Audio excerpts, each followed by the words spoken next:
Estas férias leve o Observador no bolso. Na praia, no campo ou entre viagens, acompanhe toda a atualidade sem limites. Assine com 40€ de desconto e habilite-se a ganhar uma estadia de 2 noites num dos hotéis boutique da Small Portuguese Hotels. Este verão, desligue da rotina, não da informação. Assine em observador.pt. 8:01.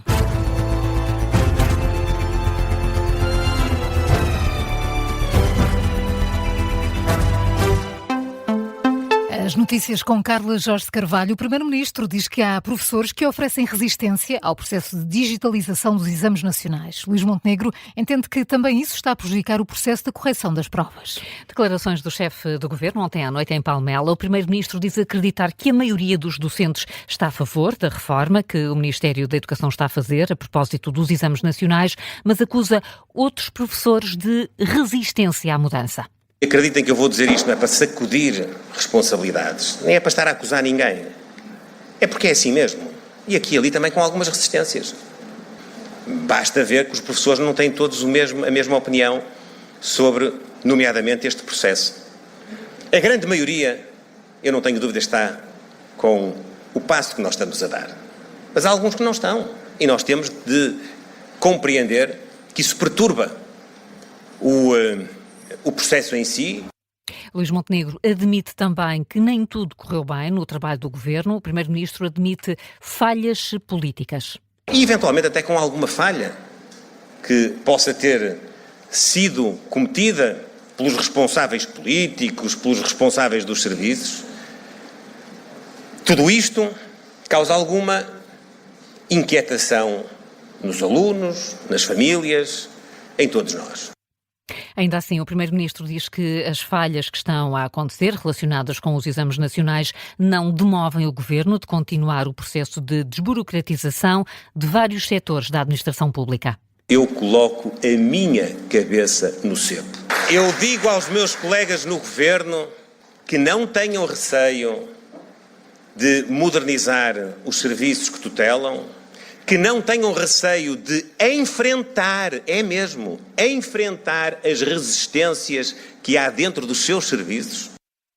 O Primeiro-Ministro com as garantias deixadas ontem à noite em Palmela perante militantes. O Governo alargou o prazo para a correção das provas nacionais até ao meio-dia de hoje. As classificações serão afixadas na sexta-feira. Assim que o processo estiver concluído, o Ministério da Educação promete que os alunos vão ter acesso também às provas digitalizadas, mas para essa consulta ser possível, as escolas vão ter de inserir manualmente os dados numa plataforma informática. O Jornal de Notícias conta que as escolas vão ter de inserir um a um o número dos mais de 166 mil alunos e o e-mail dos encarregados de educação. Na nota enviada ontem à tarde às redações, o Ministério da Educação prometia que as escolas iriam receber um documento com todas as orientações para este processo. E Pedro Passos Coelho saiu ontem em defesa do Ministro da Educação. O antigo Primeiro-Ministro deixou também críticas ao Governo, diz que os concursos da CRESAP estão viciados e critica a postura dada relativamente às nomeações políticas para cargos na administração pública.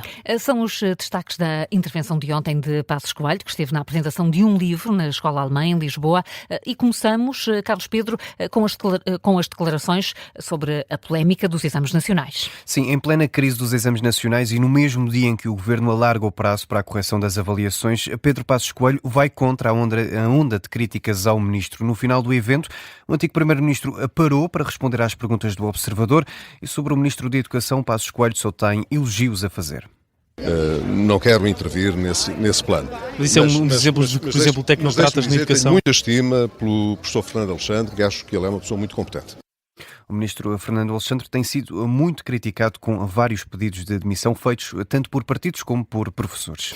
Mas, Carlos, Pedro Passos Coelho falou também sobre o ímpeto reformista do governo da AD para voltar a mostrar alguma impaciência. Sim, admite isso Passos Coelho, sobretudo por estar a ver o processo de fora, mas já foi mais crítico noutras alturas sobre o mesmo tema. Diz agora que mostrar vontade de reformar é bom, mas pede mais ao governo. Esse primeiro passo o governo fez. O resto, vamos dar algum tempo para ver se... Eu já tenho feito algumas observações de que achava que as coisas deviam dar um bocadinho mais depressa, não é? Porque Estou a olhar de fora e, portanto, vejo as coisas, se calhar, um bocadinho mais, com mais impaciência. Mas o diagnóstico está bem feito, há uma preocupação de reformar o Estado. Vamos ver agora se as várias medidas que vão aparecendo se alinham para oferecer os resultados que nós precisamos. Por exemplo, sobre a reforma do Tribunal de Contas, Pedro Passos Coelho diz que o Estado pareceu estar mais preocupado consigo próprio do que com os outros. Descreve essa reforma como positiva, mas diz que só faz sentido se aumentar também o escrutínio e a fiscalização. O antigo líder do governo foi mais crítico noutro ponto, acusa o governo de ter um comportamento muito parecido com os anteriores, na forma como coloca a política na administração pública. Este governo parece-me que tem, desse ponto de vista, exibido um comportamento muito parecido com os anteriores. Não podemos pôr gente que nem sabe a linguagem dos técnicos a dar ordens a pessoas que percebem que nem sabem de que é que lhes estão a falar. E, portanto, eu adoraria que o atual governo rompesse com essa tradição dos últimos anos. Esta numa alusão às nomeações de pessoas com ligações ao PSD para os centros da Segurança Social e para as administrações hospitalares. Continuou ainda com críticas aos concursos da CRESAP, que acusa de estarem viciados.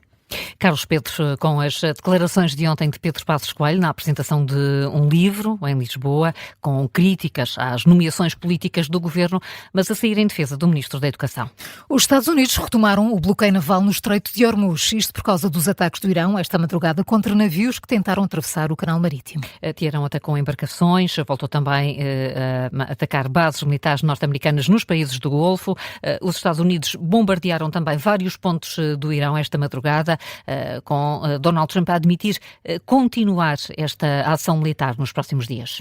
I'll save the energy targets for last, but ultimately we'll hit energy targets. Estou a guardar os ataques às estações de energia para o final, mas vamos acabar por atingi-las. Vamos atacá-los fortemente esta noite, vamos atacá-los fortemente amanhã e na noite a seguir. E depois, na próxima semana, vai ficar muito mal para eles, porque vamos destruir completamente as centrais elétricas e as pontes, a menos que eles decidam sentar-se à mesa e negociar connosco. Declarações do presidente norte-americano numa entrevista à Fox News, prometendo continuar os ataques ao Irão. São agora 8h08, antes dos momentos de glória. Carla, que outras notícias há a destacar? Governo e parceiros sociais voltam hoje a reunir-se em sede de concertação social pela primeira vez desde o chumbo da proposta de revisão laboral do Governo. A reunião arranca às 3 da tarde. Esta madrugada, um incêndio destruiu 7 armazéns em Sobrosa, concelho de Paredes. O fogo começou perto das 5 da manhã, está nesta altura em fase de rescaldo, é o que adianta à Rádio Observador o subcomando subregional da área metropolitana do Porto. Não há registro de vítimas nem de feridos. No local ainda estão cerca de 40 operacionais e uma dezena de veículos. A Presidente da Comissão Europeia chegou esta manhã a Kiev. É a 11ª vez que Ursula von der Leyen visita a Ucrânia desde o início da guerra. A chegada foi anunciada pela própria responsável na rede social X. Ursula von der Leyen garante que nesta visita vai ser discutida a entrada da Ucrânia na União Europeia. A Presidente da Comissão Europeia vai ainda anunciar novas iniciativas para integrar a indústria de defesa europeia.